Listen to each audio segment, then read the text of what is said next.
Hello again and welcome back to English Today.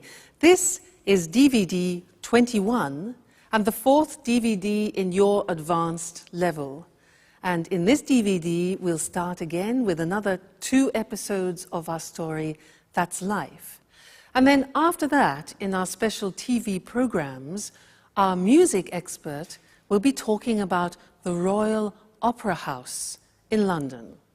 And then our travel expert will be looking into volunteer holidays. Then, in the grammar section, we will look at ways of expressing your likes and dislikes. And we'll also study different ways of expressing feelings of regret. All right? So enjoy your viewing.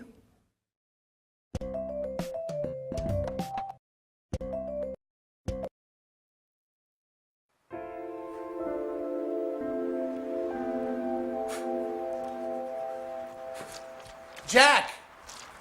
Jack! I was waiting for you. Have you got a minute? Sure, Edward. What's up? You want to put some muscles in your film? Oh, Jack, you're quite a joker. I need some advice about a rather delicate matter.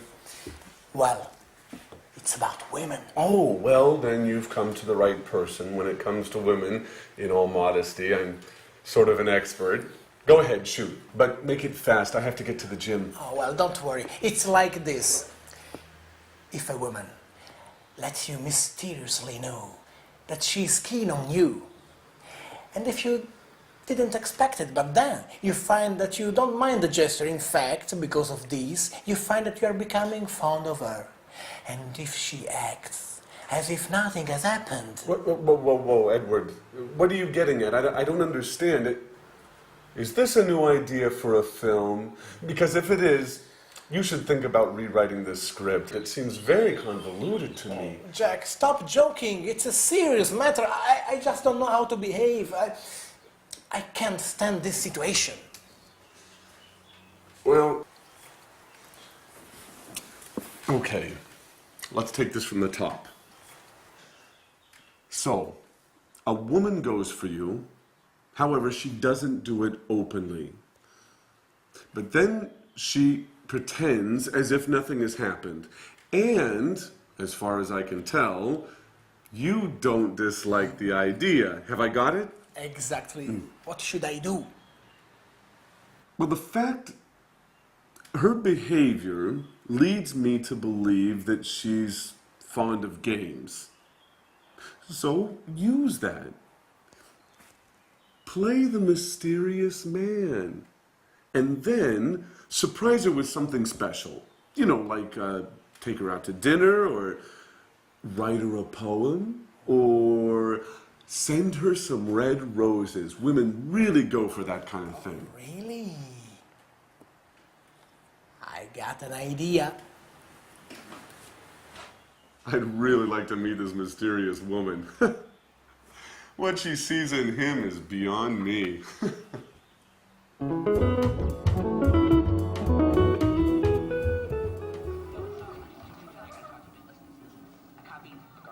Edward? Edward? Edward? Would you mind not watching the TV for a moment? I'd like to have a word with you. Is it important, Alice? Chuck is on. The reality program about show business. You know I'm nuts for this show. Yeah, I know. It's about the only thing you go for.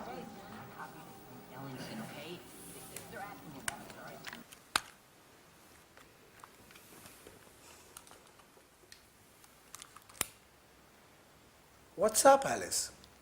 What's bothering you? Edward, I'm sorry. I didn't mean to be rude. It's just that... has something... What? I mean... anything particular happened recently? Oh, well, if I have to tell you the truth, yes. Great. So, what? So what are you getting at? Well, what did you think about it? Were you pleased by it? Oh, yes, very much, but why we are talking about such embarrassing things?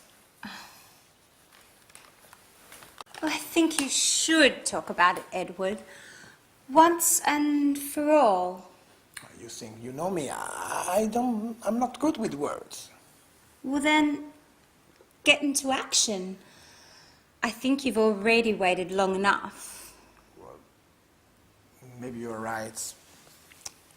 I'm a klutz, aren't I, Alice? Well, yes, but you can fix it. I'll surprise you. By the way, Alice, have you decided what are you going to wear for our date yet? Our date? Are you serious, Edward? Sure, our date with Mr. Martin, the television producer. That date? Have you forgotten? No, don't worry. I haven't forgotten about it.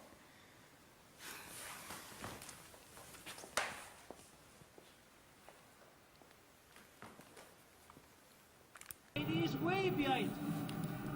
No one jumps for the ball, no one calls for the ball. Carney's slightly out of position, just snaps the ball and scores.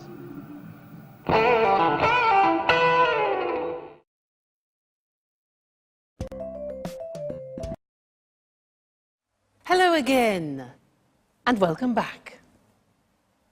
Jack and Edward in that episode were talking about what they like doing and what they dislike doing. And in the English language, this is very interesting because there are different ways of describing what you like and what you dislike, different verbs, different phrases, and that's what I want to do with you now. I'm going to give you some examples in this little exercise. And if you listen carefully, you will notice how many different forms there are. It's like a little quiz. I'm going to talk to you about an animal, all right? I'm going to describe what this animal likes doing and dislikes doing, and then I want you to try and guess what the animal is, all right? So are you ready? Listen carefully. Well,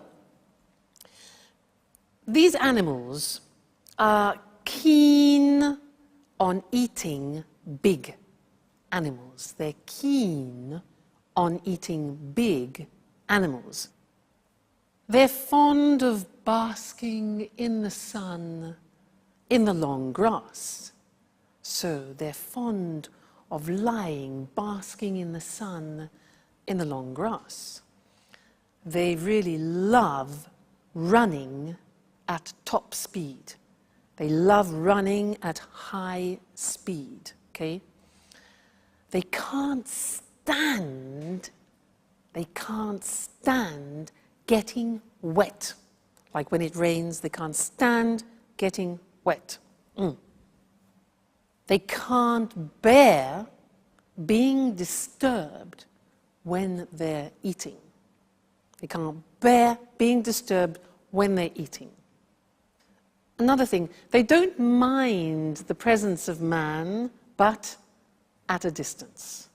All right? Okay. They dislike being close to lions. Dislike being close to lions.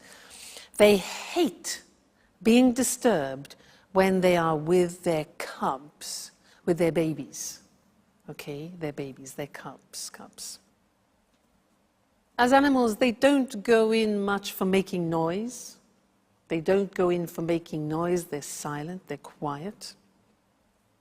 And for them, it's all right to eat only twice every 4 days, so once every 2 days. They don't have to eat every day. So, have you guessed the animal? It's a cheetah. Now remember that in English, a cheetah is not Mr. Monkey. A cheetah in English is the fastest animal in the world. It's the cat, the wild cat with dots. That's the cheetah. And that's what I was describing. All right? Now let's look more closely at the language that I used.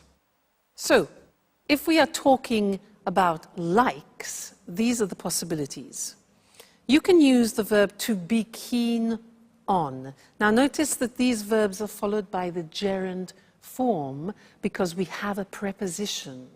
So, I'm keen on skiing. Keen on plus gerund means I'm enthusiastic about it. I'm fond of. I'm fond of learning English. Same meaning, okay? It means I like it very much. Keen on, fond of, plus gerund. You can have the negative too. I'm not so fond of going to the cinema alone, for example. Now, what about negative? I can't stand is the same as I hate. Very, very common use, this. I can't stand getting up early in the morning, gerund. I can't stand getting up early in the morning. We also say, I can't bear. Look at the pronunciation. I can't bear, all right? Getting up early in the morning. I can't bear drinking beer, for example. You can say, I really love doing something. I really love playing tennis. Now, you can say, I don't mind doing something. Now, I don't mind means I don't particularly like it. I don't particularly dislike it. So it's okay, it's nothing special for me. So I don't mind playing tennis, but it's not my favorite sport. All right? We also have the verb dislike. I dislike playing tennis. All right? So see how many they are. It's really interesting. Another one which is much less known, but we use it quite a lot, is to go in for. Listen to this. I don't go in for watching documentaries. I don't go in for playing tennis. Again, which means I'm not interested in it. All right? Another thing is, well, it's all right. Again, this is non-committal.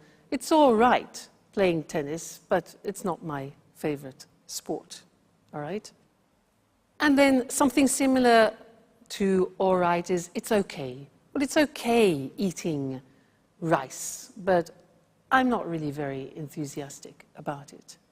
So you see how many different examples we have to describe like and dislike in English. And again, these are things that we use every day, so you need to practice them often. So it's okay learning English, and you are excellent at doing it, and I like seeing your progress. Okay, great. Well, that's this lesson, and we'll see you again in the next one. All right, bye for now.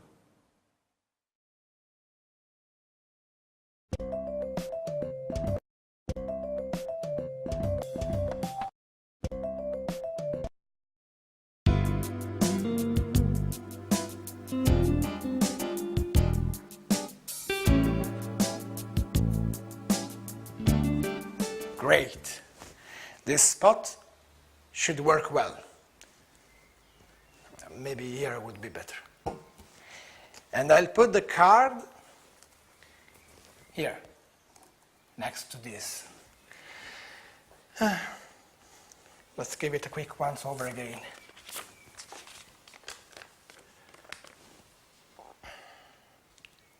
And I should have done this long ago. Now I can't wait any longer. Listen to my poetry, written especially for you. You are perfume, the color of all flowers, the breath and scent of the sea, the warming strength of the sun. You, the shining star that lights my life. Who knows if she'll like it? What about these roses? Will she like them? And what if she makes fun of me? Perhaps I shouldn't have listened to Jack, but of course. It makes no sense to go on as if nothing has happened. Somebody has to take the first step. I'll await you tomorrow night here in the living room. When everyone is asleep, we'll be able to be alone. Finally. Alone. Okay, that is done. There's nothing more to do now but wait. Anne will be home soon. Thank God Alice won't be here at least for 2 hours. And Jack is at the gym, yes. I calculate everything perfectly. Now it's time for me to leave as well. I don't want Anne to see me here. Here she is. It's time to go. Excellent. Great, Edward. The moment of truth approaches. They'll never call me an amateur again. Right, fine. Bye-bye. Oh, is the door open? Bloody cat's coming. Oh, what are these? For me? Oh, they're beautiful. I wonder who sent them. Oh, what poetry. Who could have written it?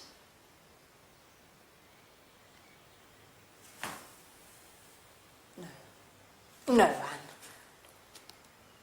What are you thinking? Now, don't be silly. It can't have been Jack. Oh, my God. But then again, he's the only person I can imagine who would have written such lovely poetry and... Oh, my God. Oh, what if it were Jack? Now that Sharon is out of the picture... Who would have ever thought that one day...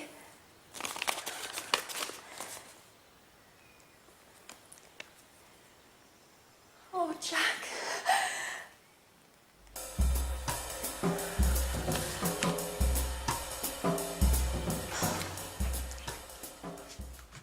Hi, Anne.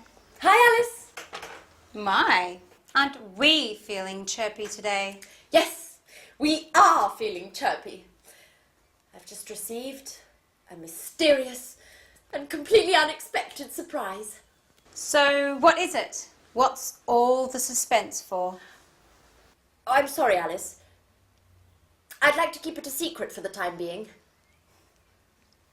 There's something I have to check up on first. But don't worry, I'll tell you soon enough. Now, why don't you tell me, how's it going with Edouard? By the look on your face, I would guess things aren't going very well.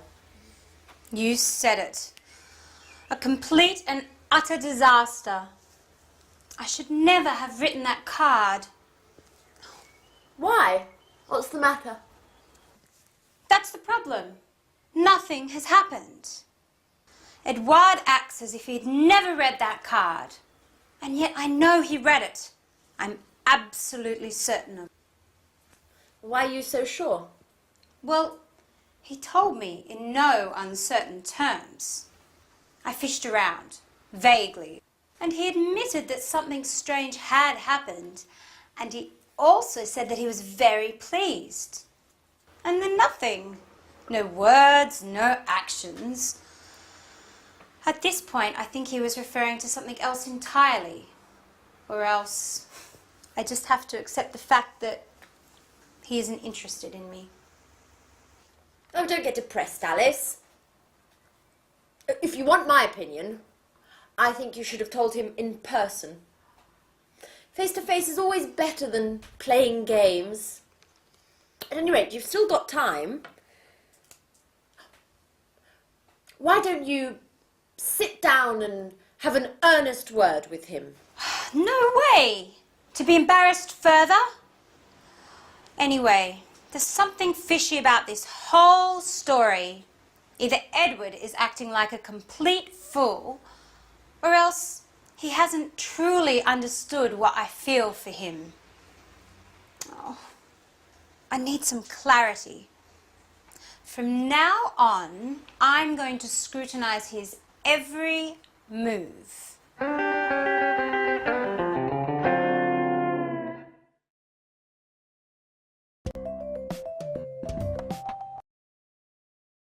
Hi again and welcome back for some more English language. Did you hear Alice talking about her regrets? Do you know that regrets, when you do something you wish you hadn't done, that's a regret? Well, there are different ways to express that in the English language. She said, I wish I hadn't written that card. I shouldn't have written that card. That's another possibility. There are, in fact, 3 possibilities in English of expressing regret. And I want to look at those with you. Because they're quite complicated, let's do it together on the screen, all right? Now, the first example is with should. Now, you know should. Should we use, for example, you should rest when you give advice. But if we put it into a past form, we use it to express regret. So the grammatical structure is should plus the infinitive have plus the past participle. So an example is, imagine, it's raining. I haven't got my umbrella, and you want to express a regret.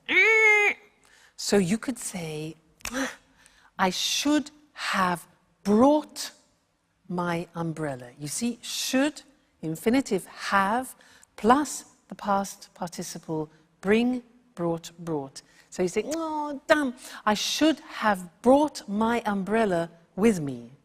So that's one example of expressing regret using should have brought. The second example is with wish.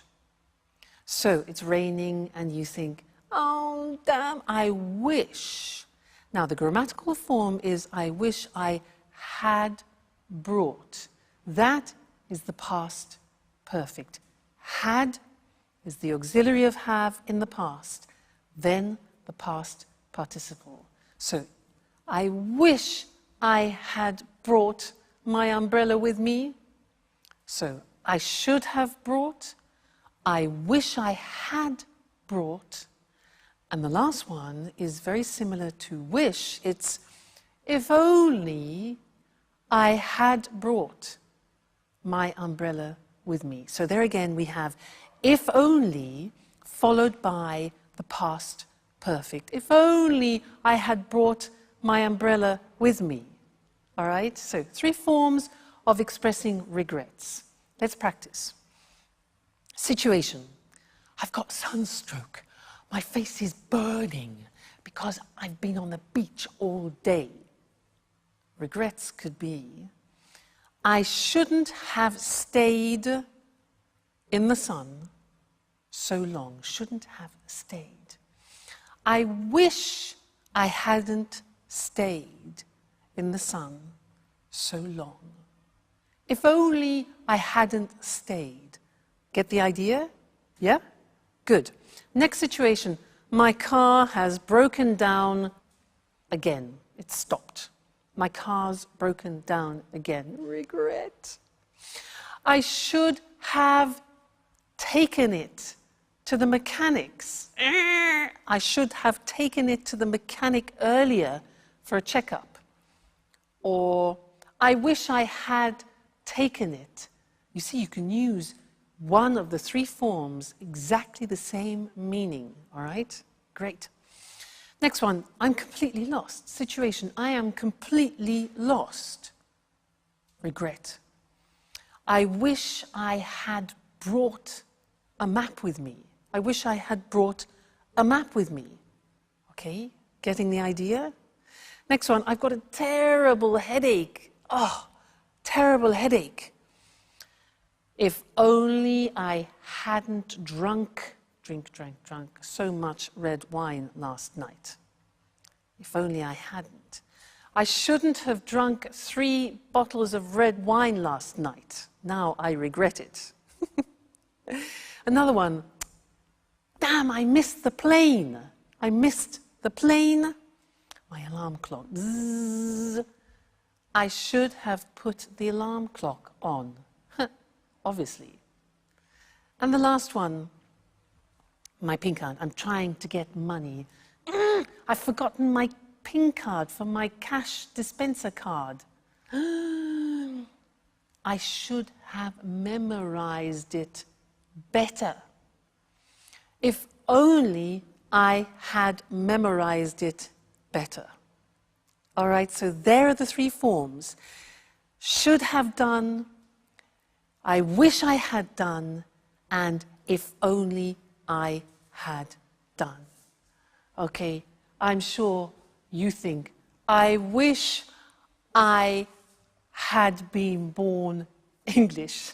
That way I wouldn't have to learn the English language.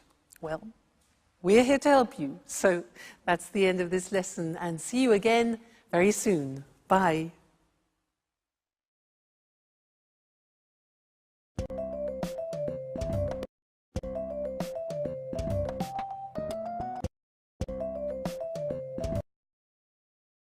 Hello and welcome to this week's edition of Music World. And of course, welcome to our music expert, Tony Moore. Hello, Lucy.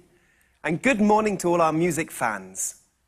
A great cultural icon with a very difficult recent history.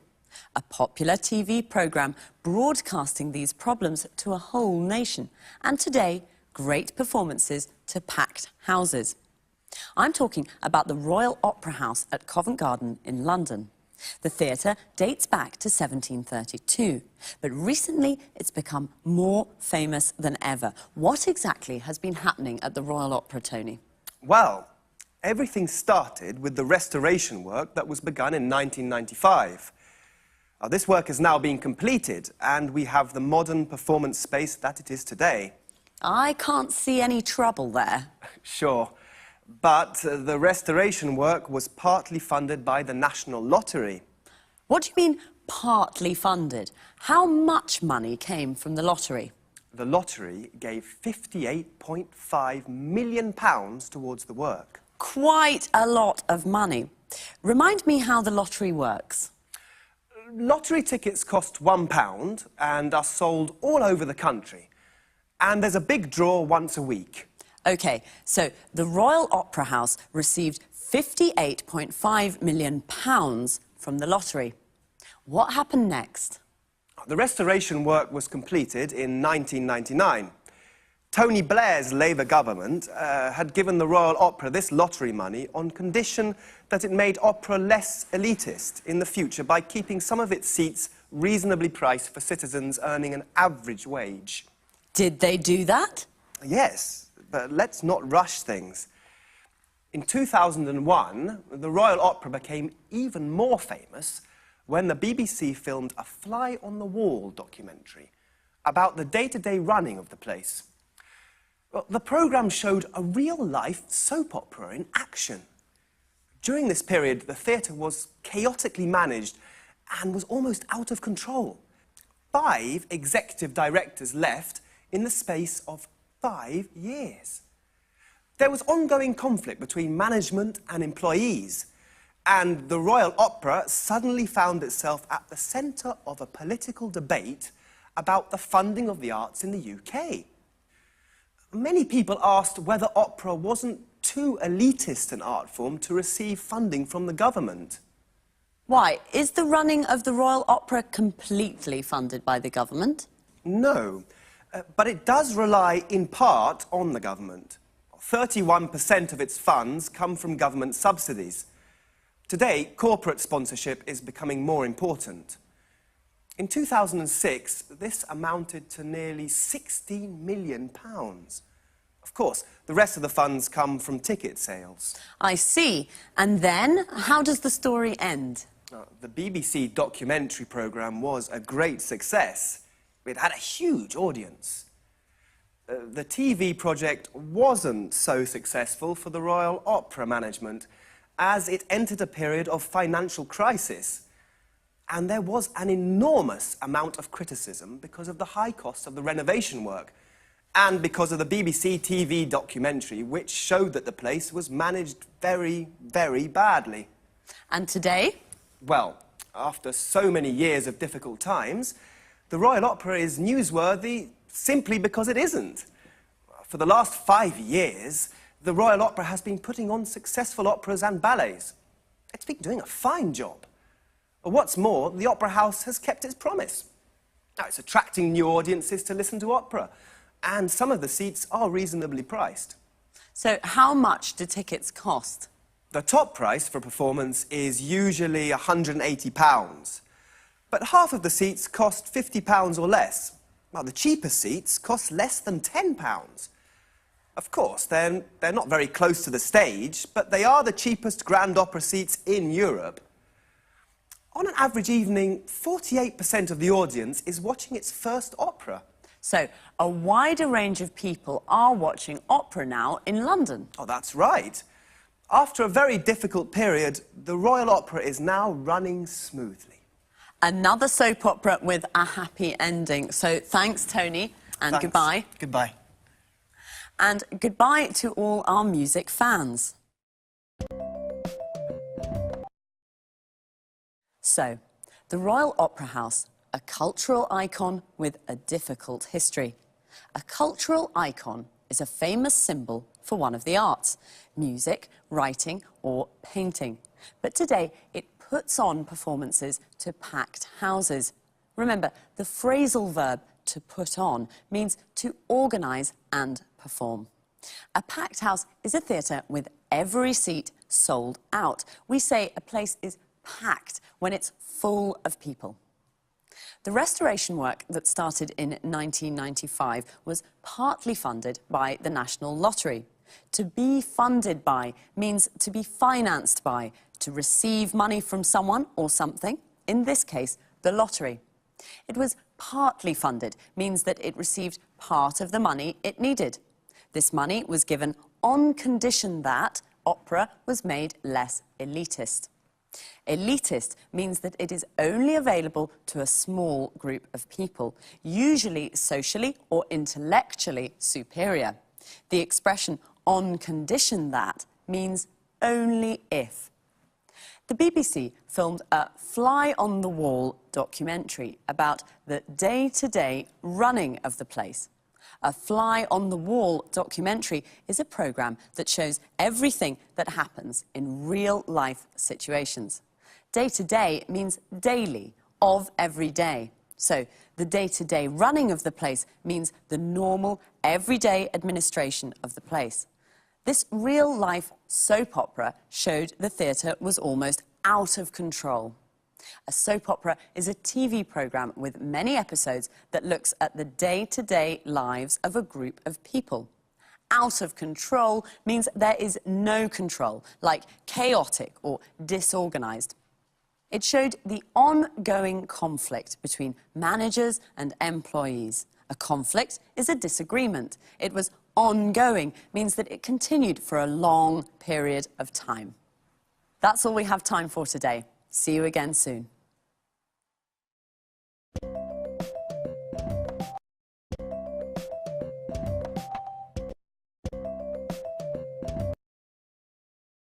Hello and welcome to this week's edition of the Travel Programme. In the studio with me once again is Christine Oteng, our travel expert. Good morning, everyone. Well, what does the word holiday conjure up in your mind? White sand beaches, beautiful blue sea and fantastic seafood?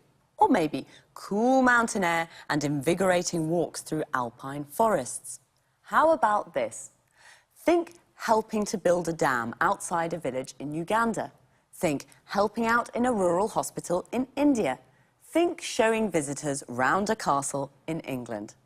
That's right, today's travel topic is volunteer holidays, a way to travel and do good at the same time. Am I right, Christine? Right. A volunteer holiday can be a true life-changing experience. Travel, visit new places and help local people at the same time. It's a great way to really make contact with local people, their culture and the kinds of problems they face, and you can help in a small way to solve some of those problems. Certainly a holiday with a difference. What sorts of places have volunteer holidays? There are two kinds of volunteer holidays, really. A lot of these holidays take place in developing countries, in Africa, India, and sometimes in South America. Other holidays can be found in Europe and North America. So there are lots of destinations to choose from. And what sorts of things can you do? There's an enormous range of activities to choose from.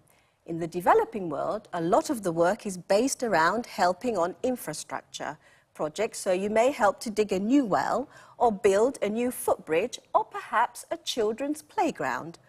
Or you may decide to help out in a local hospital or in an orphanage. All sorts of useful projects to improve the daily lives of local people in small ways. And what about the work in developed countries? Well, here the work is slightly different. It's usually for charitable organisations, like, for example, the National Trust, an English charity that looks after many castles and old houses. It also owns many areas of beautiful countryside. Anyway, it's possible to do lots of interesting things for the National Trust. What, for example?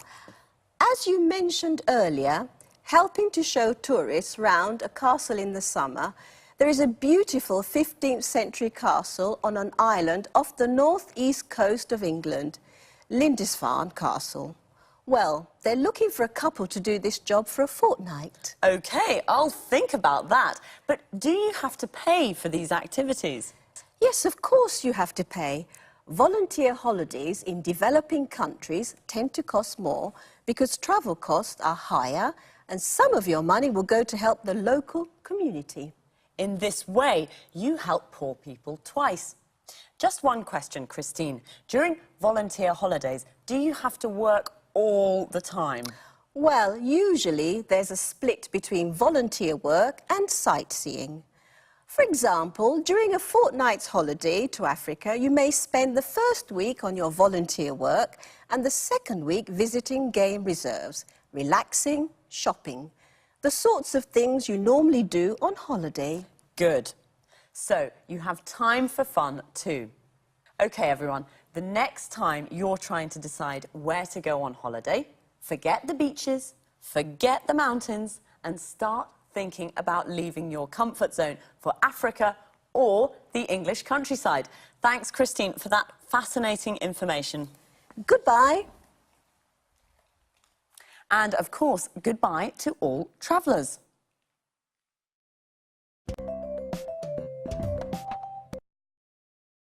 Well, what does the word holiday conjure up in your mind? What does it conjure up? Means, what does it make you think of? What do you imagine when you hear the word holiday? A volunteer holiday can be a life-changing experience. A life-changing experience means it changes your life. There are two kinds of volunteer holidays, in developing countries and in developed countries. A developing country is a country with a low level of economic activity and low standards of living, like India and Africa. All these countries together are called the developing world. European countries are developed countries. There are lots of destinations to choose from. There are lots to choose from means that there is a big selection. There are lots of activities to choose from. You can help on an infrastructure project, a project that involves building or construction. You can help to build a footbridge, a bridge for people to cross on foot. You can help out in an orphanage. An orphanage is a home for children who have lost their parents. Notice how we say help to do something, help on a project, and help out in a place. You could also work for a charitable organisation in a developed country. A charitable organisation is an organisation whose aim is not to make a profit, but to help people in need. For example, you could spend a fortnight showing tourists around a castle in England. A fortnight is a period of 14 days. They're looking for a couple to do this job. A couple is two people, usually a man and a woman who are married or in a relationship together. OK, well, that's all for this week, so take care and study hard.